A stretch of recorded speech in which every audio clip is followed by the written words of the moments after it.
Olá a todos, e se no vídeo que eu gravei antes deste eu estava com um sorriso de orelha a orelha, neste vai ser um bocadinho difícil repetir esse sorriso porque esta obra estilhaçou-me de novo, e eu acho que se a reler pela segunda vez ela vai ter o mesmo impacto ou então um impacto ainda superior. Esta obra era a releitura de maio, não consegui chegar a ela, só a reli agora em junho. Mas o que é que eu vos posso dizer sobre ela? Não sei. É uma obra que é uma obra-prima para mim. É uma obra que eu acho que toda a gente que tenha apetências ou obsessões como eu pela temática das guerras deve ler, sem dúvida alguma. E eu acho que mesmo aquelas pessoas que não costumam ler muito sobre a guerra, mas que aguentam o impacto de narrativas duríssimas, se aguentarem esse impacto, eu recomendo e peço-vos para vocês lerem esta obra. É claro que eu estou a falar-vos da obra A Oeste Nada de Novo, de Éric Maria Remarque.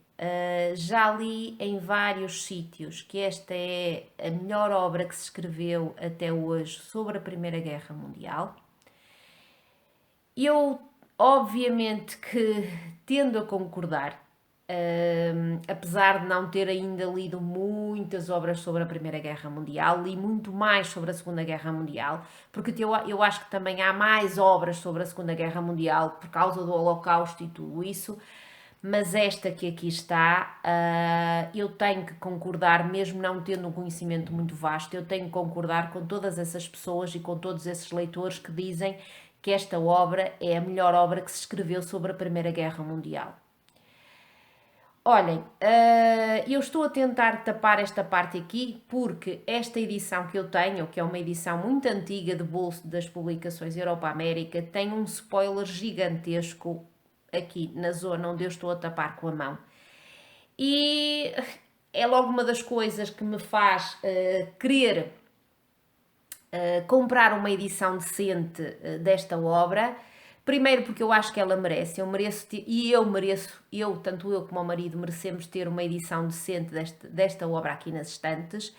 Esta edição que nós temos é uma edição bastante antiga, tem algumas gralhas, tem ainda os advérbios de modo terminados em mente acentuados, como ironicamente, por exemplo, tem algumas palavras ainda acentuadas com o acento grave que já não existe, ou seja, é uma obra que está datada na forma como ela está traduzida para português e, para além disso, depois do impacto pela segunda vez que esta obra teve em mim, eu tenho mesmo que comprar uma edição decente e hei de tratar disso o mais breve possível. Olhem, eu vou suspirar provavelmente várias vezes durante o vídeo, porque para quem não conhece Erich Maria Remarque, este autor alemão, não sabe o quanto ele tem e foi dotado de um estilo primoroso. Porque nós temos aqui um estilo muito poético, mas ao mesmo tempo muito amargo e muito cru e muito duro, e que nos faz perceber na perfeição, lindamente, aquilo que vai na cabeça do protagonista, um jovem de 20 anos, que está como muitos soldados. E aqui nem vale a pena dizer que muitos soldados alemães, porque nós esquecemos facilmente que este protagonista e os seus camaradas de trincheiras são alemães, porque eles representam muitíssimo bem o que é um soldado universal, como disse a Paula com quem eu li esta obra. E nós temos aqui um protagonista de 20 anos, ou seja, em plena juventude, que foi como voluntário para as trincheiras da Primeira Guerra Mundial e que nós, através do que ele vai vendo, do que vai assimilando do que se passa ao seu redor, daquilo que vai pensando, daquilo que vai refletindo, nós conseguimos apreender da melhor forma possível o império do horror. E esta expressão é do próprio autor, aparece aqui, o império do horror que foi a Primeira Guerra Mundial e que, claro, que foi qualquer guerra, qualquer conflito bélico que dizimou milhares e milhares e milhares de vidas inocentes. E eu quero aproveitar para ler-vos um excerto que aqui está, que eu tive que assinalar, como muitos que estão aqui assinalados, e estão muitos assinalados assim, e outros tantos assinalados, sublinhados a lápis.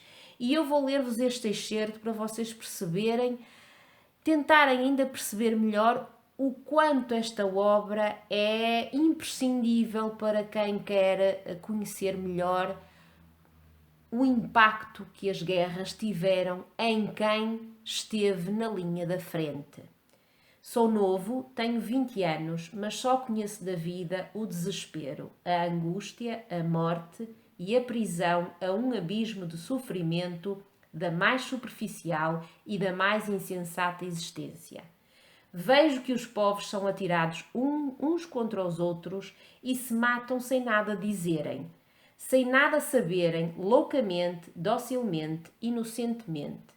Vejo que os cérebros mais inteligentes do universo inventam palavras e armas para que isto se passe de uma maneira ainda mais requintada e dure ainda mais tempo.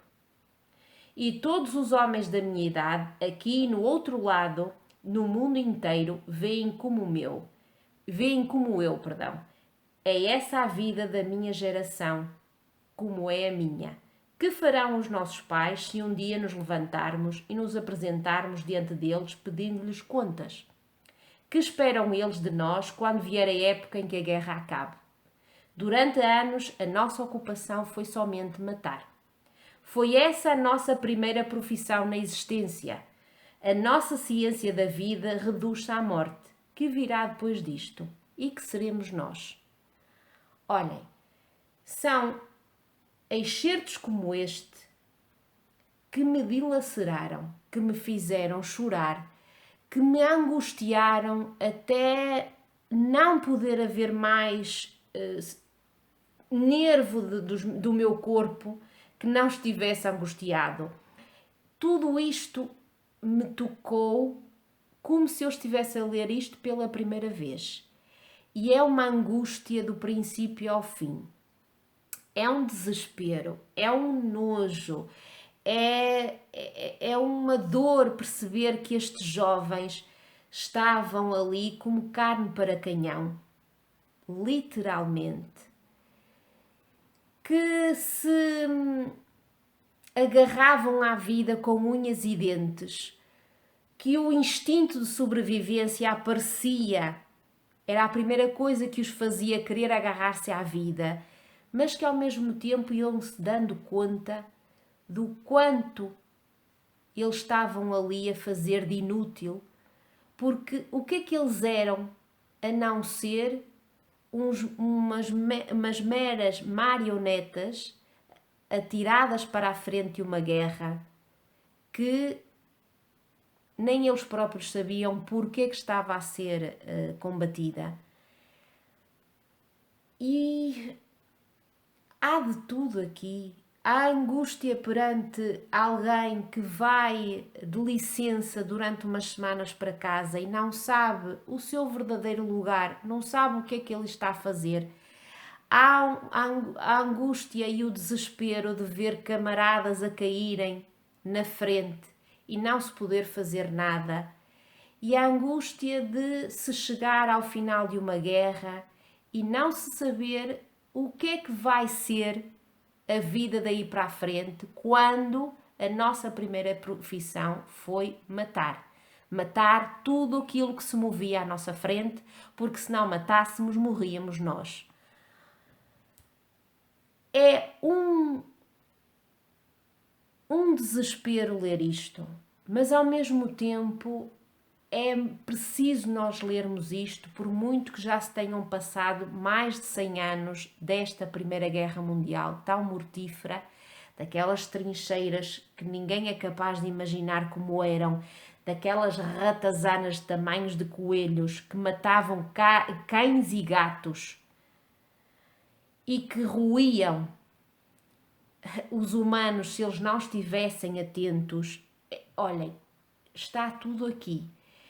E está tudo aqui de uma forma magistral. E dá para entender o porquê desta obra ter sido banida quando Hitler chegou ao poder na Alemanha. Porque nós aqui temos um questionamento contínuo de alguém que por acaso é alemão, mas que poderia ser francês, inglês, português, espanhol e que se viu à frente de uma guerra e que se viu perante a iminência da morte, só porque alguns seres iluminados, dos mais inteligentes do mundo, decidiram que era melhor fazer uma guerra. Eu não sei mais aquilo que vos diga, a não ser que digo aquilo que disse no início do vídeo. Se vocês gostam da temática, se vocês são daquelas pessoas que, como eu, acham que isto nunca mais se pode repetir, que há que continuamente ler sobre a situação, continuamente falar sobre isto para que isto não se repita, vocês têm que ler esta obra. Seja numa edição michuruca e miserável e com um grande spoiler aqui como esta, seja noutra edição qualquer, seja em português, seja em inglês, seja em espanhol, seja em francês, seja em alemão, seja o que vocês quiserem. Vocês, por favor, leiam esta obra e percebam aquilo que eu quero dizer. Isto nunca mais se pode repetir. É uma dureza para qualquer ser humano e digo-vos, para uma mãe ainda é mais. E a mãe deste jovem aparece aqui muito brevemente, mas eu, como mãe, senti a dor dela como se fosse minha. E olhem, eu não consigo dizer mais a não ser que isto é magistral, vou repetir-me, é um 10 em 10, é uma das melhores leituras que eu vou fazer em 2020, sem dúvida alguma, e que é por isto que eu tiro obras da estante mais uma vez e as releio, porque é isto que eu quero encontrar numa releitura, é este impacto tão grande ou maior do que o impacto que eu tive na leitura inicial. A Oeste não havia nada de novo no final da guerra. Mas houve esta obra que saiu desta cabeça e destas mãos magistrais deste autor e que vocês têm que conhecer, ok? Um beijinho muito grande. Se já leram, digam, por favor, partilhem tudo comigo e se quiserem ler, façam-no o mais breve possível. Um beijinho muito grande e vemo-nos num próximo vídeo. Tchau!